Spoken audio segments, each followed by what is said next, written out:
Designing a child's room has different parts and is not limited to decoration. Bedding, color, and wallpaper are of the secondary importance. A child's room shouldn't only be suitable for rest, but also have enough space for play. Consider creativity in design and use childish elements. Safety is another point that you should consider when designing and arranging a room. Choosing a color is a matter of taste, but you should not overdo it in using different colors. There are a series of standards in the design of anything, and if they are not followed, the result will not be acceptable. The design of a child's room must include the conditions for his physical and personality growth and development. The room divisions should be done in a way that is suitable for all the needs of the child. In other words, they should be designed for multiple users in such a way that it is suitable for his or her coming and going mischief. And also there should be a clear space for playing, resting, and studying. On the other hand, the space of the room and the decoration used in it should be in harmony with the age, gender, and size of the child. Using large furniture and tables in a small space can evoke a sense of crowding. In a kid's room is curating investment pieces that can work for any age. While we are on the subject of furniture, think about spending on the key pieces that your child uses most. It is up to you as a parent to help to find these key zones like a sleep zone, playing area, a study zone. If you don't separate different functions for specific walls and areas, the entire room can get pretty chaotic and cluttered. Sometimes the kids' rooms are small and little zones aren't visible. In this case, use all that vertical wall space to design zones like study, sleep, and play. Instead of silk wool rag, try a poly silk blend that you can vacuum right up. Colors directly affect children's behavior and emotions. For this reason, choosing colors is very important in designing and decorating children's room. In general, it can be said that cheerful colors are the most suitable option for the room. Usually, colors such as blue, pink, purple, lilac, and green are among the most common colors for children's room and use a combination of colors for decorating children's room.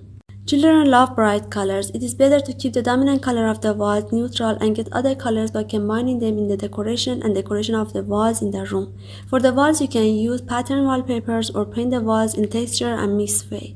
Eyes need to keep moving and engaged. The easiest way to do this is playful wallpaper. Think about the mood and feeling you are trying to evoke and select a paper with a pattern or color story that helps bring that feeling out. Kid interests change rapidly and suddenly, so be careful about committing a kitschy patterns or you'll spend a fortune swapping it out. The flooring of a child's bedroom is one of the most important parts of the room, which is not only very important in the design of the child's bedroom decoration, but also affects the child's health and well-being. The flooring of the child's room should be in harmony with the rest of the child's room decoration and should not attract dirt and dust. Also, this flooring shouldn't be too slippery as not to cause danger. The flooring in a child's room shouldn't be made of stone, ceramic, or polished or slippery materials. Carpet is also not a suitable covering because it will still injure the child when they fall. It is better to use soft, fluffy flooring.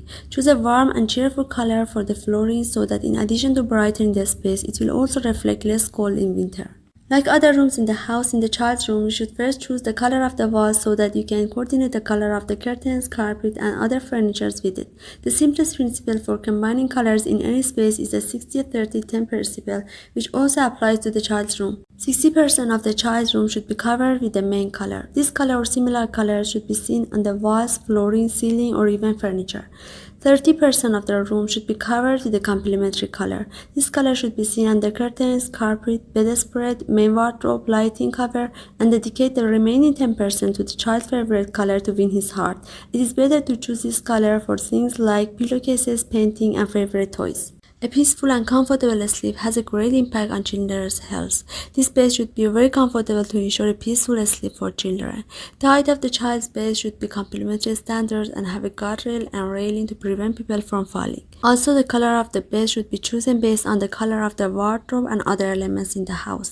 In fact, the type of arrangement you make determines the beauty and attractiveness of the child's room. You should arrange all the equipment in such a way that everything is neat and there are no extra and unnecessary items in the house. Equipment should not be placed in a way that so not to harm the children. Fantasy murals can enhance children's imagination, which is why many decoration designers design special murals based on their mood and interest. Closets should have enough space for the children's clothes, books, and toys, but it's best to dedicate one wall to a walk-in closet or standing closet, and if you want to use other walls for help, go for shelves and benches. Keeping this in mind will help you deal with a little clutter in your child's room. After all, children love to play more than anything else, and a tidy room won't last more than a few minutes. And forcing them to keep their room tidy will dull their enthusiasm. It is true that we introduced dealing with clutter in a child's room as one of the principles of designing a child's room, but didn't mean that you should clutter it with the various furniture. Try to buy only the necessary furniture for the child's room. This furniture includes a bed, a wardrobe, and finally a table and chair for storing small items, drawing, intellectual games, and creativity. If the child's room has enough space, remember to avoid attaching furniture such as tables and chairs to the walls so as not to create dead and unused space. Consider lighting, overhead lights for general use, task lighting for the study desk, and night lights for the bedtime. In addition, other small points should be observed in basic design, including the child's room should be lit with natural light for at least a few hours a day. Artificial lighting will cause depression in the long run. Ventilation and humidity in the room should be appropriate in all seasons. Attention to cooling and heating is one of the important things when designing. Attention to the ergonomic principle of equipment is one of the requirements in purchasing suitable equipment for the child. Having enough closet to store clothes, books, and toys is among the requirements for designing a child's room.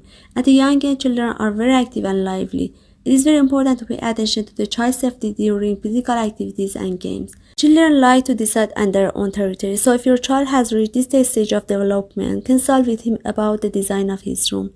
Try not to clutter the child's room with too many toys and equipment. Clutter can lead to bedroom and lack of concentration in children's room.